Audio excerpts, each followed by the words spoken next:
सागर जी की दूसरी पत्नी केशिनी के पुत्र थे अश्वंजस। अश्वंत जी के पुत्र था अंशुमान जी। अंशुमान जी बहुत बड़े बुद्धिमान थे। वे कपिल भगवान की कुटिया में गए और उनकी चरणों में प्रणाम की है। कपिल भगवान ने कहा, वस्तु ये तुम्हारे दादा की एक घोड़ा है, इसे ले जाओ और तुम्हारे पूर्वज के उद्धार के लिए धरती पर विष्णुपति भगवत श्री गंगा की आवश्यकता है। विष्णुपति गंगा तो श्रीमान अंशुमान जी उसी समय आप घर गए और अधूरा यज्ञ को पूर्ण की है। पूर्ण करने के बाद हम अपने वंशज के उद्धार कल्याण के लिए तपस्या करेंगे। कहते हैं कि वर्णन आता है कि अंशुमान जी पूरा जीवन तपस्या की, किंतु इनकी तपस्या धरती पर मां गंगा को लाने में समर्थ नहीं हुआ। इनके पुत्र थे दिलीप जी और दिलीप जी ने भी कठोर तपस्या की है, किंतु आधे में इनको जरा व्याधि पकड़ लिया तो इनके तपस्या भी पूर्ण नहीं। और दिलीप जी के पुत्र थे श्रीमान भागीरथ जी महाराज। और श्री भागीरथ जी ने बड़ी कठोर तपस्या की। इनके तपस्या से प्रसन्न होकर साक्षात ब्रह्मा जी प्रकट हुए। ब्रह्मा जी ने कहा, वस्तु तुम्हारे तपस्या से प्रसन्न है ब्रह्मा। तब श्री भागीरथ जी ने कहा, है ब्रह्मदेव, आपने जब पावन भगवान के चरण धोए थे उसी जल को अपने अपने कमंडल में रखा, तो मुझे वही जल चाहिए। उस जल को जैसे ब्रह्मा जी ने कमंडल से छोड़ दिया, वह एक देवी के रूप में प्रकट हो गई। कौन थी वो देवी? भगवती गंगे। वो ये गंगा मैया की जय, जय जय श्री राधे श्याम। गंगा मैया प्रकट हुई। गंगा मैया ने बोली, है वत्स, मैं धरती पर आना तो चाहती हूँ, परंतु मेरी दो कारण है। एक कारण यही है कि संसार के मनुष्य पाप अधर्म करके मेरे ऊपर पाप होएंगे, परंतु मैं कहाँ पे रहूंगा। और मेरी दूसरी कारण यही है कि धरती मेरे वेग को सहन नहीं कर पाएगी। तो मैं कैसे जाऊं धरती पे? कैसे जाऊं? तो श्रीमान भागीरथ जी ने कहा, मां, अवश्य संसार के मनुष्य पाप करके अधर्म करके आपके ऊपर पाप होंगे, किंतु ब्रह्मनिष्ठ भक्त जिन्होंने भगवान ब्रह्म को विष्णु को प्राप्त किया, ऐसे भक्त यदि आपके जल में स्नान करेंगे तो आप पर लगे हुए लोगों की, दूसरे लोगों की जो पाप है ना, तत्काल नष्ट हो जाएंगे, भस्म हो जाएंगे। इसका श्लोक ये है कि साधव न्यासिना संता ब्रह्मनिष्ठ लोक पावना हरन्ते हेगम संगात तैस्पवस्ते भागवत हरि। का सुंदर वर्णन है भागवत जी। तो गंगा मैया की एक शर्त पूरी हो गई।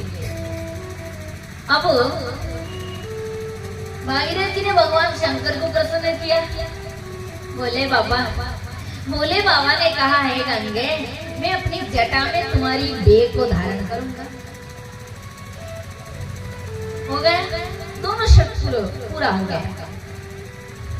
किंतु ऐसा वर्णन आता है कि गंगा मैया के मन में अभिमान हो गए कि शिव जी के छोटे से जटा ये वाला मेरे वेग को कैसे धारण कर पाएंगे। किंतु शंकर तो कोई साधारण नहीं है। शंकर माने क्या? शिव माने क्या? अनादि, जो अनंत है, उसे शंकर शिव कहते हैं। हाँ, बोले बाबा गंगा मैया की मन की बात जान लिए। बाबा ने जटा को बढ़ाया। आइए दो चौपाई रामायण की गाते हैं।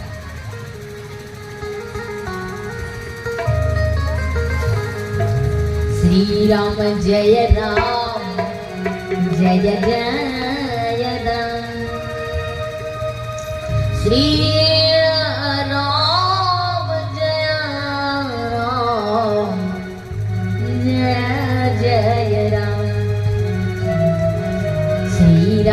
जय राम जय जय राम श्री राम जय जय राम श्री राम जय राम जय जय राम श्री राम जय राम जय जय राम श्री राम जय राम जय जय राम श्री राम जय राम जय जय राम अंतर्यामी शिव ही उपाई निज सिरि जटा शुभ काम बनोए यहाँ भागीरथी सोते किन्ने सोने मृग गेरा छाड़े वेद दिन्ने श्री राम जय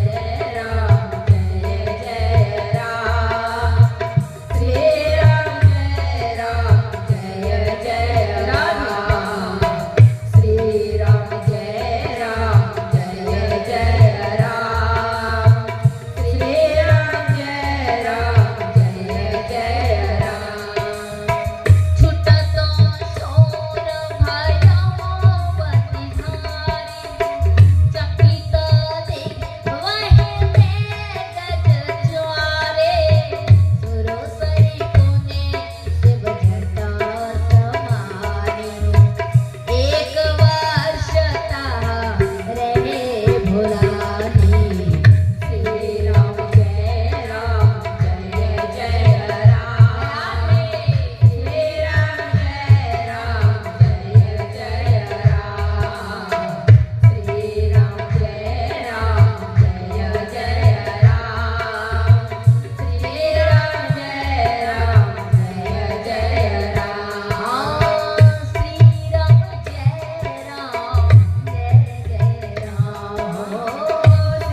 राम जय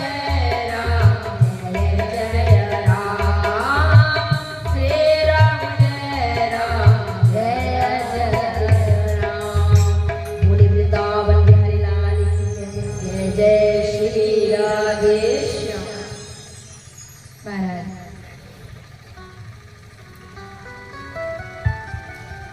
भगवान शंकर ने अपने जटा को अगम बनाया, बहुत बड़ा किया, अनंत तक फैलाया। गंगा जी शिव जी के जटा में समाई। भागीरथ जी स्तुति करते, ब्रह्मा जी ने जैसे छोड़ा और गंगा जी जटा में जैसे प्रवेश की तो प्रवेश करने की रास्ता मिली, परंतु निकलने की रास्ता गंगा मैया को नहीं मिली। एक वर्ष तहा रही बुलानी, एक वर्ष तक घूमती रही। हमें गंगा मैया भगवान शंकर की शरण लिए, बोले बाबा ने रास्ता दिखा दिया और एक 3 धारा में से एक धारा सर्ग पर गई, जिसे मंदाकिनी नाम से देवता जानते हैं। एक धारा पाताल में गई, जिसे प्रभावती के नाम से लोग जानते हैं। एक धारा हमारे धरती पर आई, मेरू से, सुमेरु से और कहां से? हिमालय से। हिमालय की गोमुख से श्री गंगा मैया निकली है ना। और फिर भागीरथ जी घोड़े पर सवार हुए, जिस पथ से गए पीछे से गंगा मैया गई, और जहां उनके 60 चाचाओं के भस्म पड़े थे ना, अपमृत हुई उनकी भस्म के संग जैसी गंगा जी के जल का स्पर्श हुआ, सबके सब मुक्त हो गए और विष्णु लोक प्रस्थान किए। तो भस्मी भूतांग संगे न सरियाता सगरात्मजम किम पुनो श्रद्धाया देवीये जद्धीपयावतम भस्मे भूतांग संगे न सरियाता सगरात्मजम किम पुनो श्रद्धाया देवीये जद्धीपयावतम।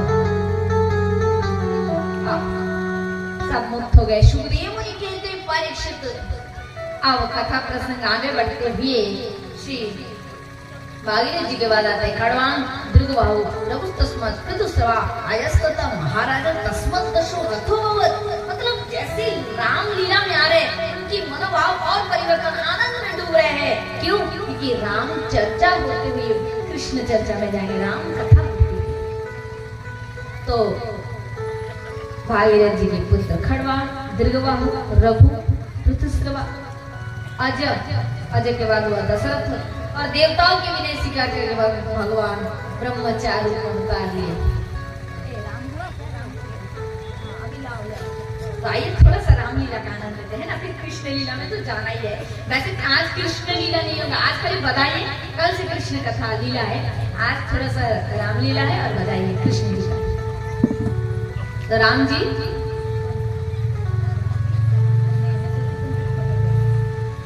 जी बड़े सुंदर अयोध्या में प्रकट हुए, लोग थोड़ा आनंद करते हैं। सब देव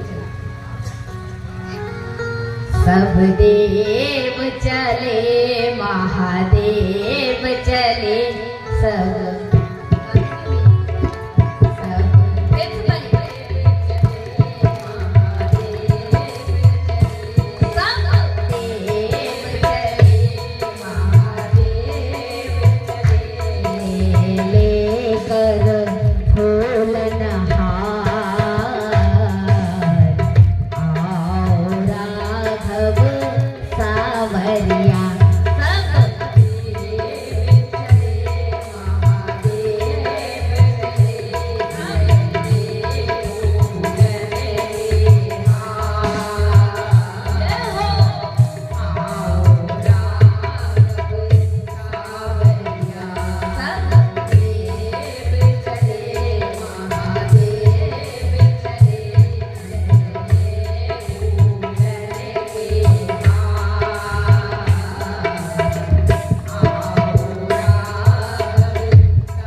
भगवान श्री राम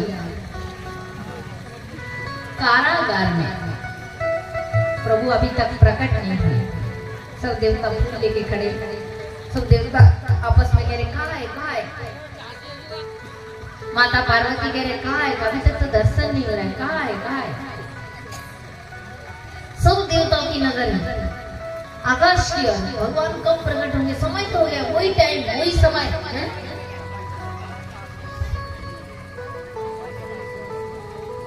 नवमी तिथि मधुमास पनिता शुक्ल पक्ष विजित हरि प्रीता मध्य दिवस अतिशीतन गामा पावन काल लोक विश्राम। भगवान श्री राम के प्रकट होने का समय है ये, किंतु समय हो गया, दर्शन नहीं हो रहा है, सब देवताओं का नजर है। इतने में भोलेनाथ ने कहा वो देखो भी भगवान श्री राम प्रकट हो गए, वो देखो कारागार में तो भी विराट रूप में प्रकट हो गए।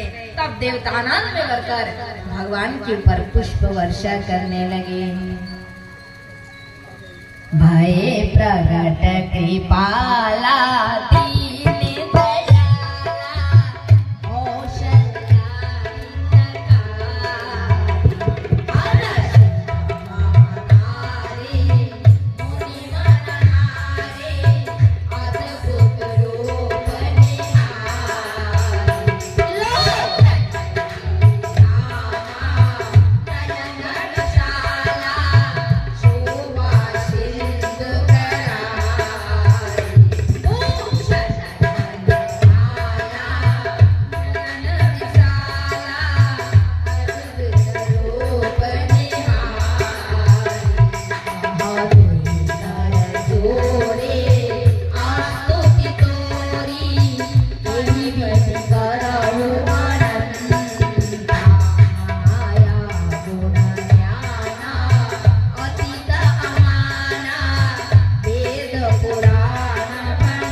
सुंदर अयोध्या पूरी में उत्सव मनाया जा रहा है भगवान श्री राम का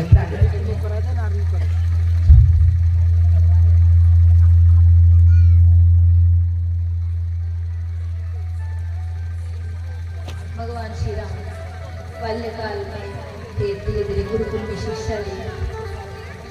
विश्वामित्र मुनि के वहां जाकर आपने यज्ञ रक्षा करते हुए देवी अहिल्या जो शापित थे उनको पाषाण मुक्त किए और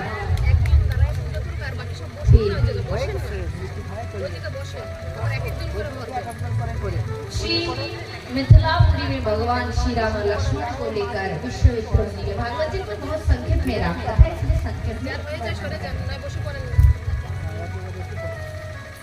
शिव धनुष रखा गया। जो शिव धनुष को उठा पाएंगे जानकी जी उसके गले में वरमाला पहनाई। बड़े बड़े योद्धा पराजित हो गए। महाराज अब तो जनक जी बहुत दुखी हो गए। अगर पता होते कि दुनिया में कोई वीर पुरुष ही नहीं तो इस प्रकार का प्रतिज्ञा हम कभी ना करते। तब जनक जी इस प्रकार शोक कर रहे थे और लक्ष्मण जी ने कहा, अरे जिस समाज में रघुवंशी के बालक भी हो उस समाज के लोग ऐसी बात नहीं करते। स्वयं भगवान श्री राम होते हुए भी इस प्रकार की बातें कर रहे हैं। तब लक्ष्मण जी कहते, काचे वर्ते दिव्य डरो तोरी सकू मेरू मुलक समान तोरी तब प्रताप महिमा भगवाना हो बापू रे पिनाक पुराण। रामायण चुपाई हुई। लक्ष्मण जी क्रोधित हो रहे थे, राम जी ने शांत कराया। तब गुरु विश्वामित्र ने कहा, उठो राम, उठो राम, भंजो भव चापा, मेटहु तात जनक परितापा, सुनि गुरु वचन चरण सिरुनावा, हरसु विषाद कछु नायावा। राम जी उठकर खड़े हो गए और गुरुवर की आज्ञा सुनकर शिव धनुष को प्रणाम किया। सीता जी की ओर देखे, सीता जी बहुत व्याकुल हो रहे थे कि यही सोचकर कि राम मेरे पति बनेंगे, मेरी किस्मत में राम पति रूप में है या नहीं। तब सीता जी की व्याकुलता को देखकर राम जी के मन में दया आ गए और उन्होंने शिव धनुष को खेल खेल में उठाया, जैसे कोई बच्चा खेल खेल में खिलौना को उठाता है। ले त चढ़ावत खेचत गाड़े ओ न लखा ते समा ठाड़े, ते छन राम धनुर तोरा भयो धनी घोर कठोरा। और ये विषम धनी होने लगा और राम जी ने धनुष रखकर बीचों बीच से धनुष तोड़ दिए। सुखदेव मुनि कहते, परीक्षित जैसे गन्ने को तोड़ने के बाद रस्सी रस झड़ता है, जैसे शिव धनुष टूटा तो विवाह के रस झड़ने लगे। सिया रघुवर जी को पहनाओ वरमाला, भारी उत्सव होने लगे मिथिलापुरी में। राम जी की और सीता माता की जो वरमाला होंगे अभी, तो आइए हम लोग पहले इस भजन को गाते इसी बीच में।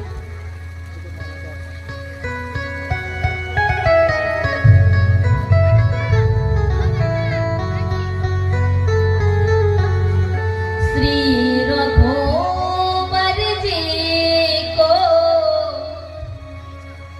कमल नयन को पहनो जय मां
रामचंद्र भगवान की जय, बोलिए सीता माता की जय।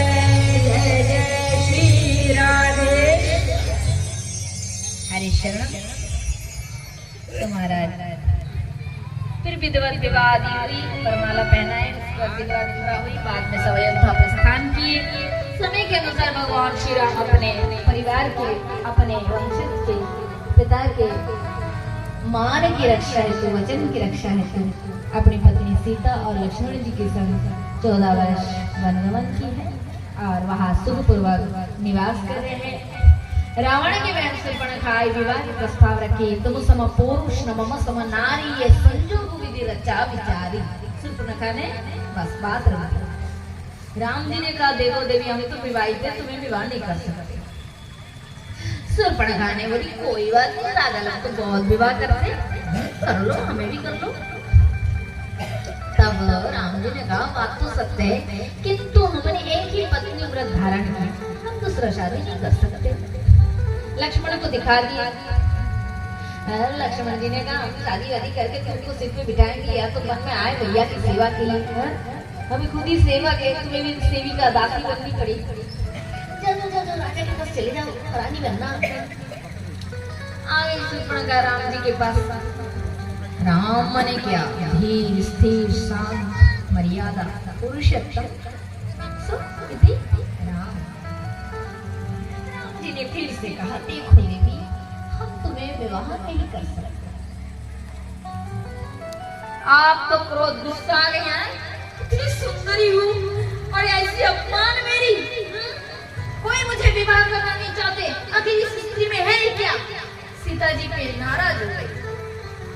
जैसे असली रूप प्रकट की ना, राम जी तो पहले ही सब जानते थे।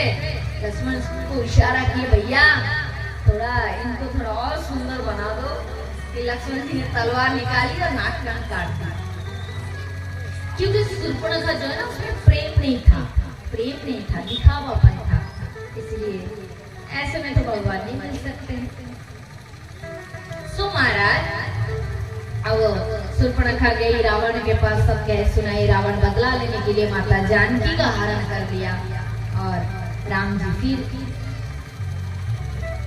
सुग्रीव से मित्रता करके, वाली का वध करके वानर सेना द्वारा समुद्र में सेतु बंधन कराया और लंका में जाकर रावण के सारे राक्षसों का विनाश किया। अंत में राम रावण युद्ध हुआ।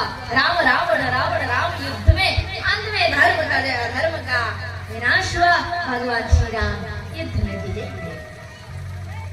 सीता माता को अशोक वाटिका से मुक्त करा के पुनः वापस अयोध्या